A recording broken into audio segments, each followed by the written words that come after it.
Nyasaye erokamano kuom thuolo loso sani kod okinyi mondo owuo kodi jahera mar Lolwe TV okinyi machal kama e wach ondiki iluonga Reverend Ayub owuodi Nyakach Kandaria owara ero Yeso.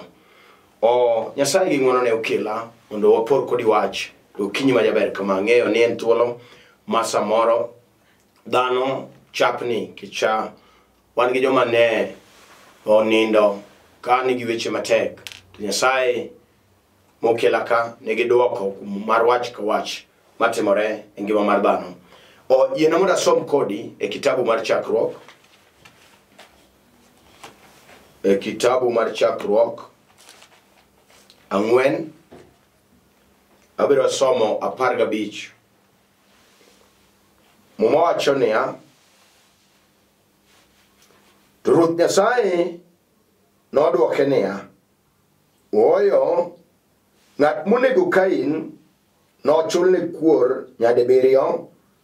Omiyo Ruoth Nyasaye noketo kido moro kuom Kain ni mondo ng'ato ang'ata moromo kode kik nege. Walam Ruoth.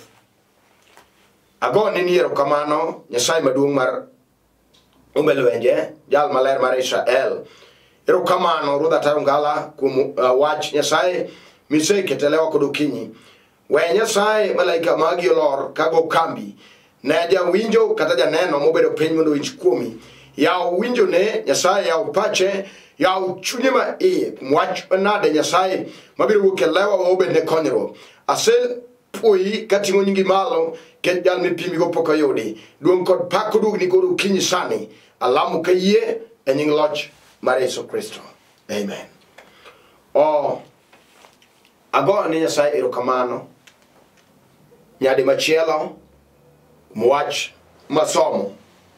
Wacho ni luonga Reverend Ayub owuodi Nyakach Kandaria, ajal mowar ma Ruoth otimone ng'wono mar warruok kod chang. Okinyi kama Nyasaye kod ng'wono ne okela mondo awuo kodi in mibedo piny. Thoro iye mar wach madwa wuoye iluongo Kido. Mane wach ma ng'aler manok ka thuolo yudore kodi kama ibede piny. Asomo wach kitabu mar Chakruok mago weche manondiki e kinde muma. Ndo kama somo 4:15. En ngero, en sigana malach kisome mano yudore kinda owete ariyo miluongo Kain kod Abel. Chieng'o nogo mwacho ni Kain nogolo chiwone, ndo Abel be nogolo chiwo. Waduto wang'eyo ni Kain ne jal ma japur, to Abel ne en japith.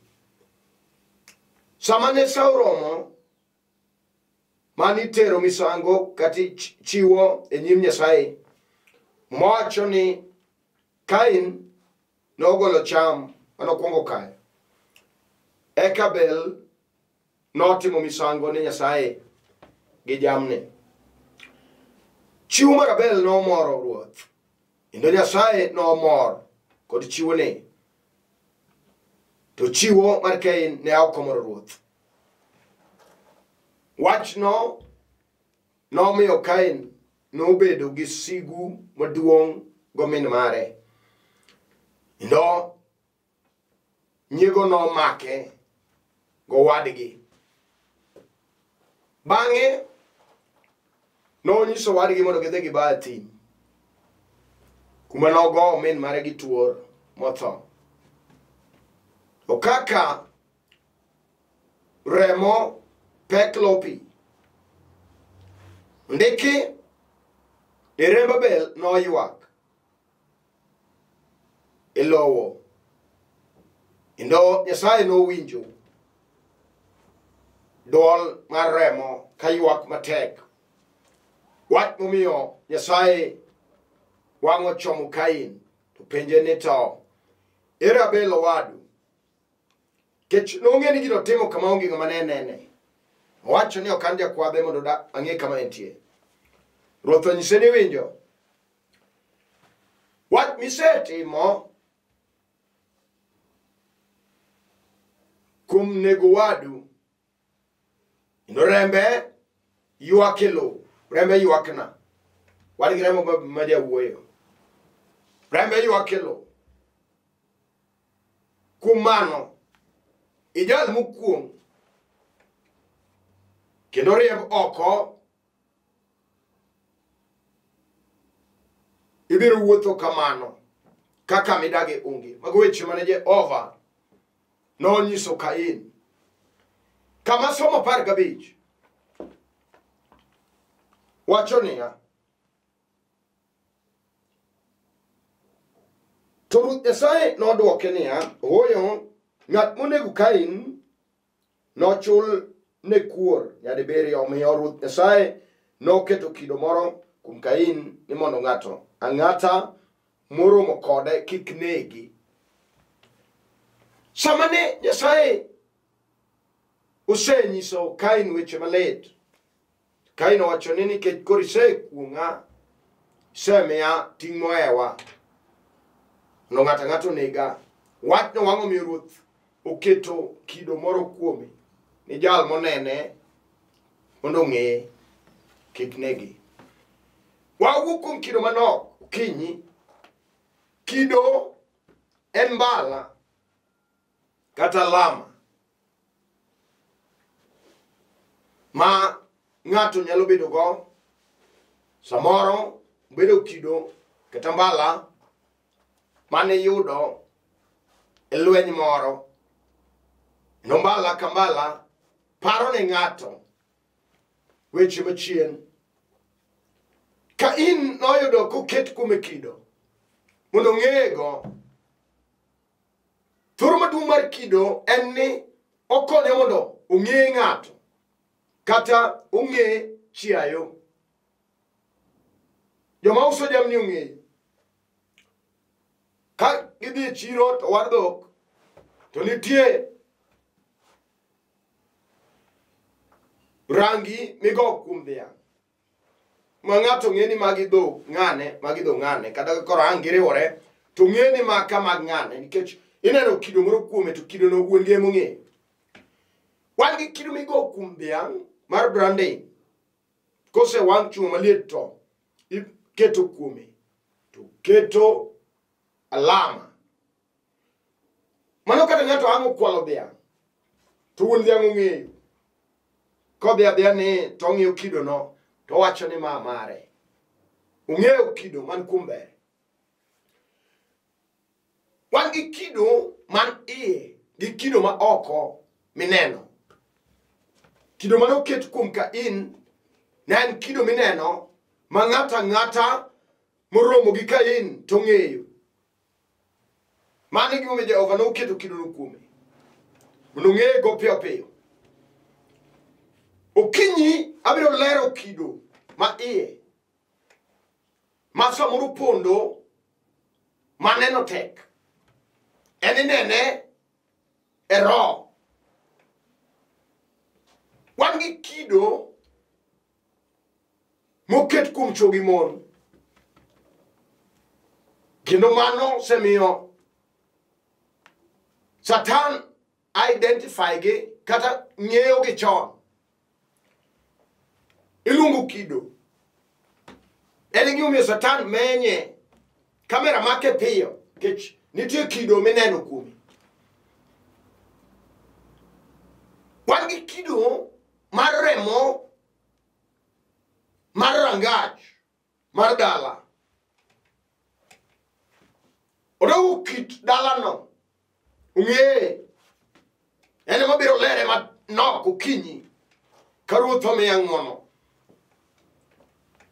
En kido mosechamo ji. Ung'eye some chon ma ji ong'eyo. Samoro bedo kit gweng'. Wacho ni jo gweng' no mano kitgi. Eka wan gi kit dala. Eka wan gi kido mar anyuola.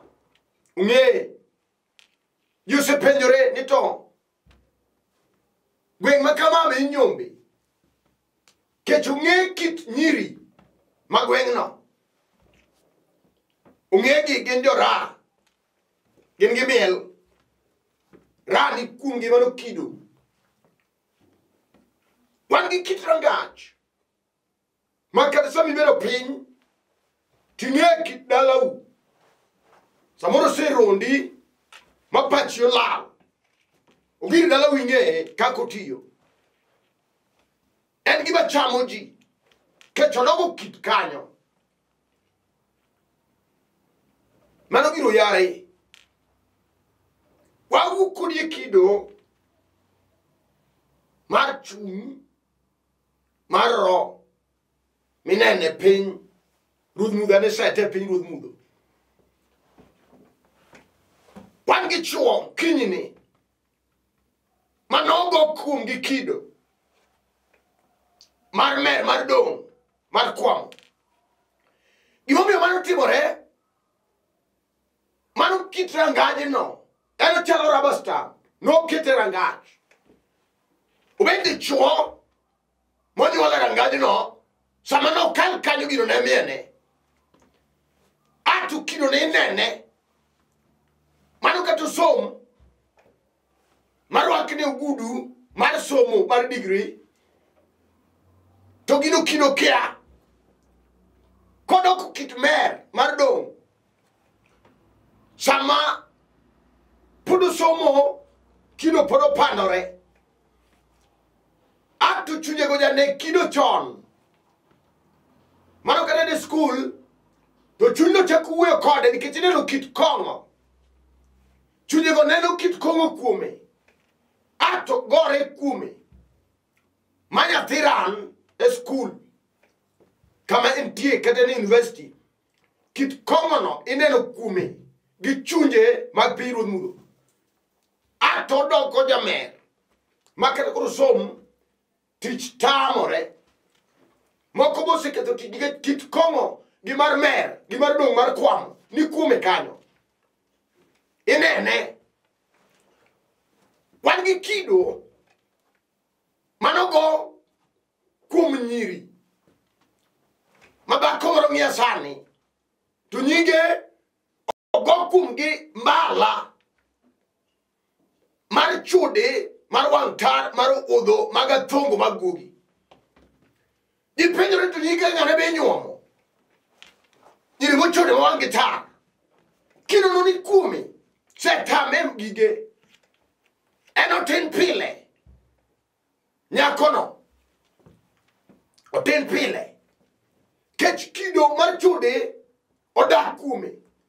Inene. Kata mana kako gichi neno kido no kuome. Kamo kale murgone ui. Kechi neno chode kuome. Mano kido. Manyalo dong' gi ng'ato. Manene.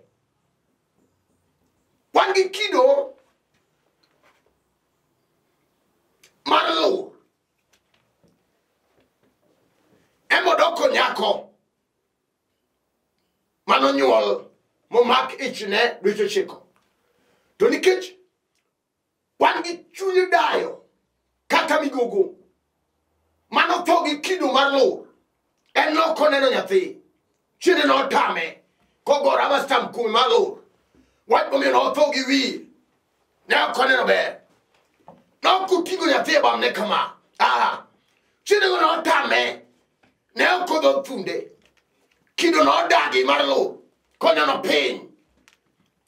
Wawuok kodi kawuono. Kijabiro kelo wuon raba. Jal mabiro rucho kido. Maka.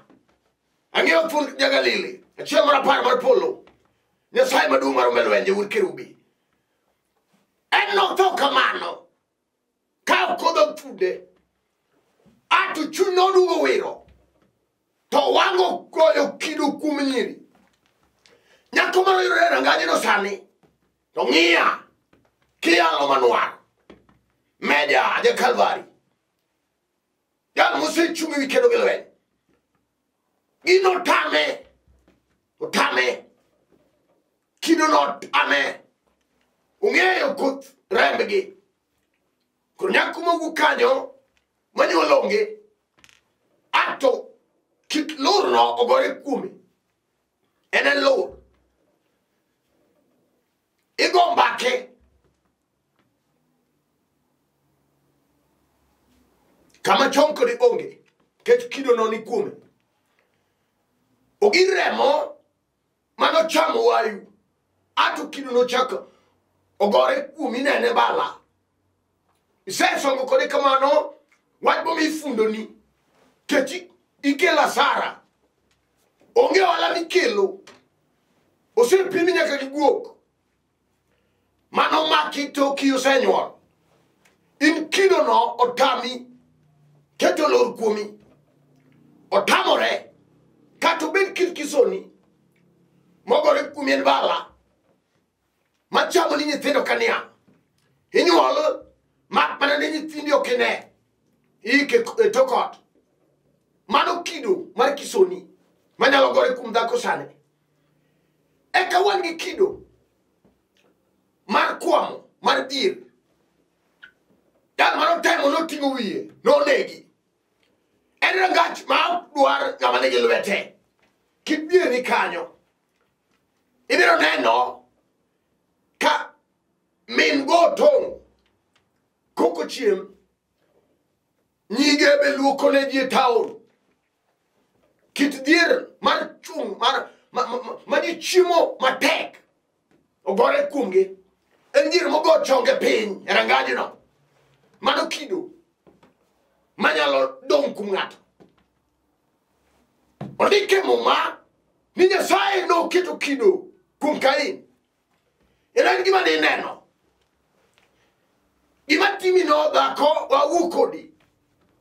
En kido madi rende nene. Samoro en kit lel.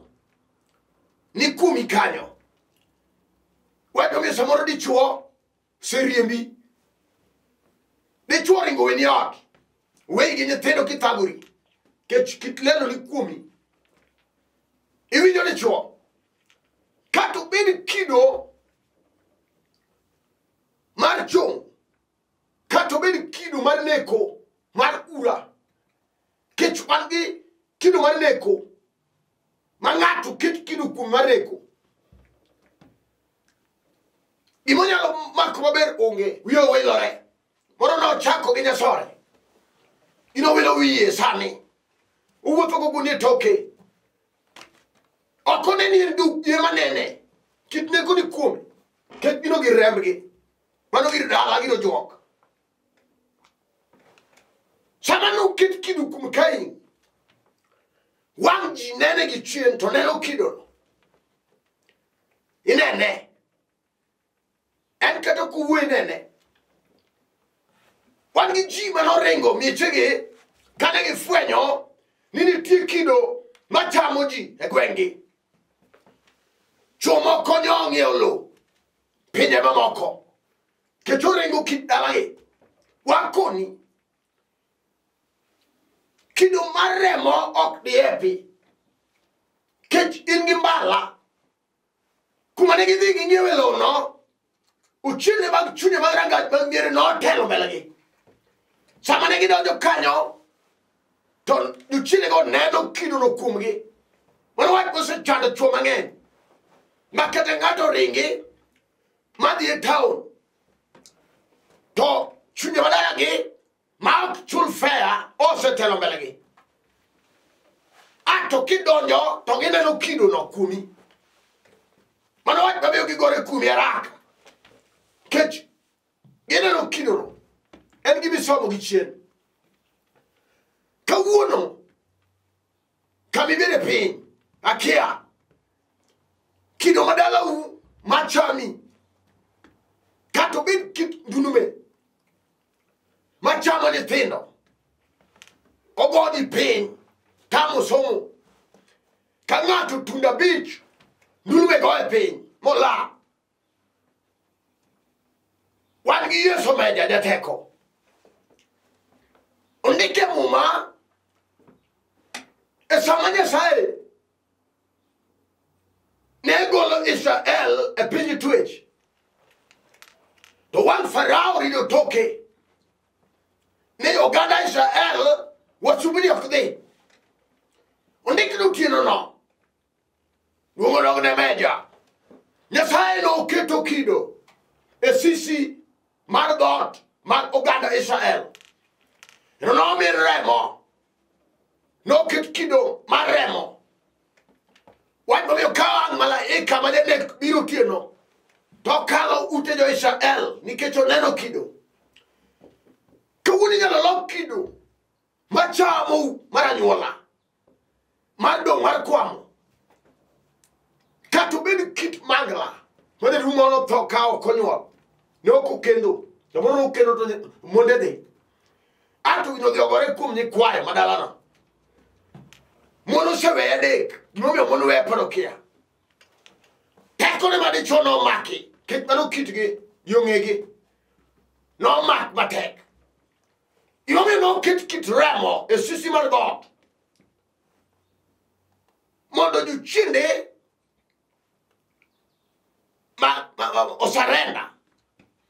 Kech malaika ne nego nyathi ka nyathi makayo, to ka noneno kido mar remo nokalo. Kawuono ibiro ket kit remo kuomi mar Yesu Simba Jaler, ma kata ji nosewuoyo kata wach ni nying'ane mag ok tedi, to ka ng'ato ket kuome kit remb Yesu kawuono, chiende biro sarenda. Wuon raba ngima kata sani entie.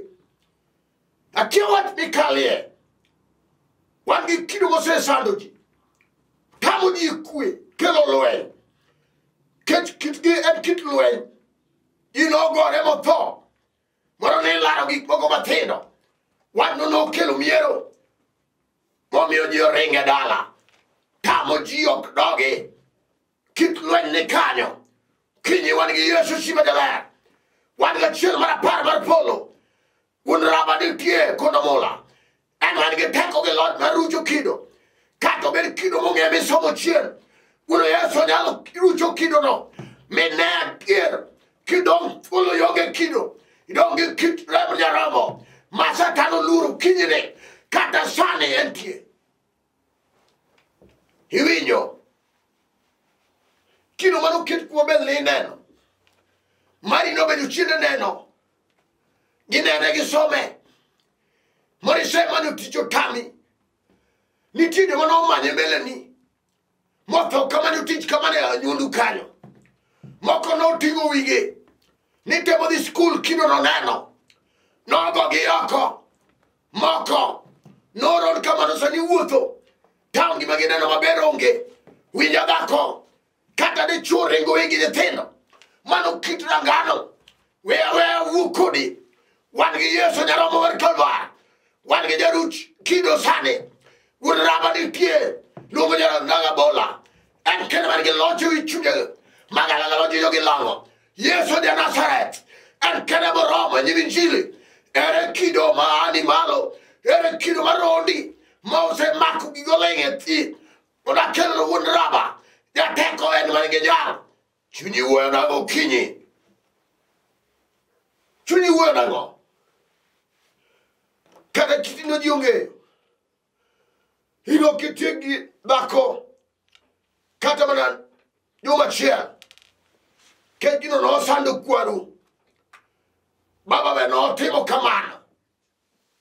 Kinyi wan gi Yesu manyalo timo ni ng'wono, wan gi meja jateko mar Kalvar.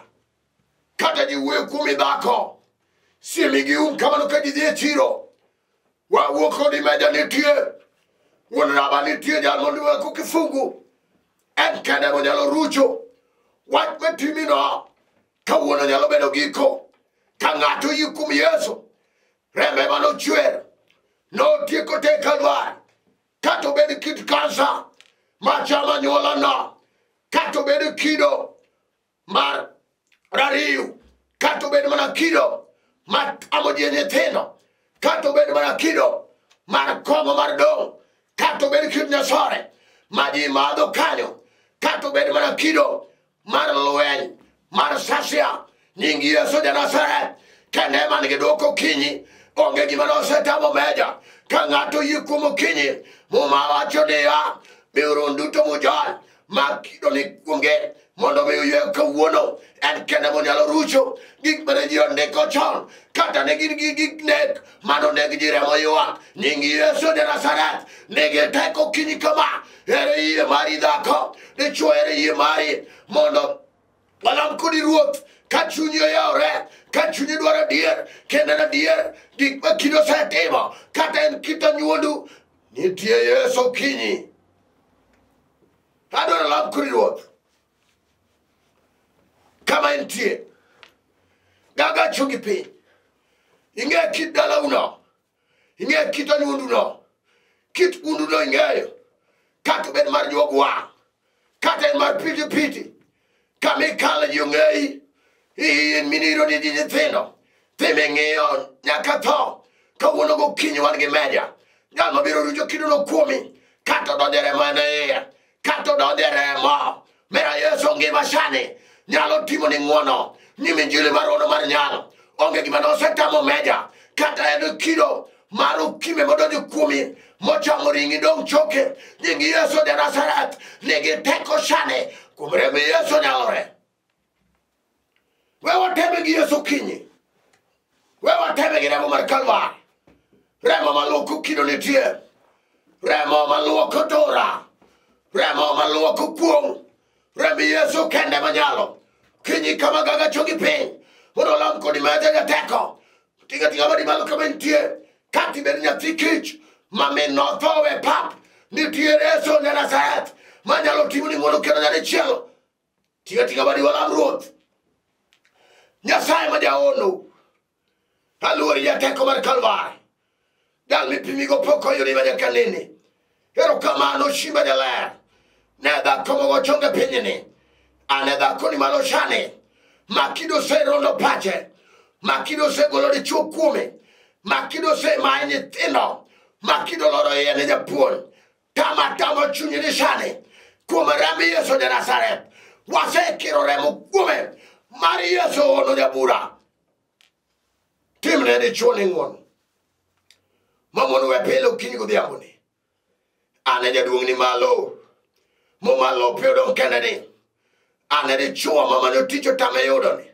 kech mano Kido margi dalagi mosetame kawo gige shani ne jandulume ni ng'ama ler ma Israel we rembe Nyasaye manochwere Kalvari remb Yesu nigi teko gi nyalo mar luoko kijana ni shani wene dhako ni shani japuonj wene uchote ni Nyasaye moyie oduogo iri ni sani ji osenyiere ji oseyanye kama odonje ji ong'eye kuom remb Yesu de Nazaret timne ng'wono shani japuonj alamo nyaka ne Lolwe TV ting Lolwe TV malo idara ka idara se kete lweti malo Nyasaye ne ni kokelo madichuo tingi malo Nyasaye mondo gine ng'wono nyaka joyalo mayale TV ka tingi malo riat Ruoth Israel par ne rembe wa madhako japuonj par maroche ugola madichuo amalo ne abole Nyasaye timne Benedict ng'wono Nyasachwa ane malo Samboy nyako medo madichuo itingi malo riat Nyasaye kawachini landore tung piny ka tung piny malo Nyasaye kitimo ng'wono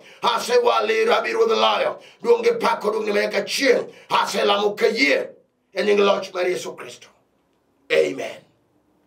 An mana wuoyo kodu iluonga Reverend Ayub an wuod Nyakach Kandaria owara ero Yesu alemo kod kanisa mar St. Meshach's Fellowship Church hera an e piny Nairobi kamoro ni Kibra kidwa biro kama wantie idho gari Kain Nairobi idho gari railways namba boro keli nyaka Kibra Karanja wan but Rail Education Center kanyo kanisa kanyo wan gi dara mopogore opogore wan gi dara mar mine mapuonjo dak ang'idha kendo wan gi dara be mar jodongo atimo counseling wan gi deliverance team matimore if you are possessed wan gi deliverance team kanyo biro timni wan gi youth mane foundation mar warruok Nyasaye mondo timni ng'wono ka ok inyal biro kama wantie kod namba na Nairobi ka wan gi branches mopogore opogore Kariobangi North Kariobangi South Ruiru gi Juja motel ne gosiepna Abuya mawuod Mikaya mana nyakwar nodi Nyasaye mondo gwedh wuod chiga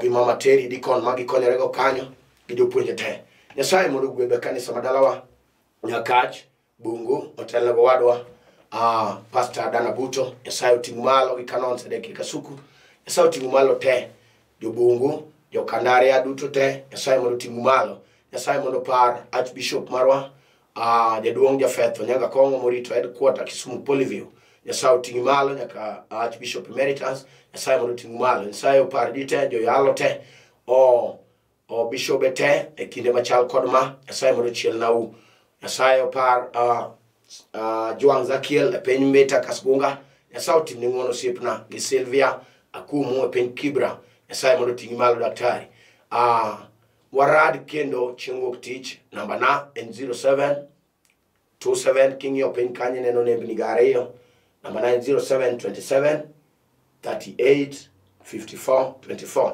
0727 38 5424 namba na machielo en 07 34 434 156 Nyasacho mondo timnu ngono ochekorad chieng'wuok tich mabiro sa 12 nyaka sa 12:30 Shalom.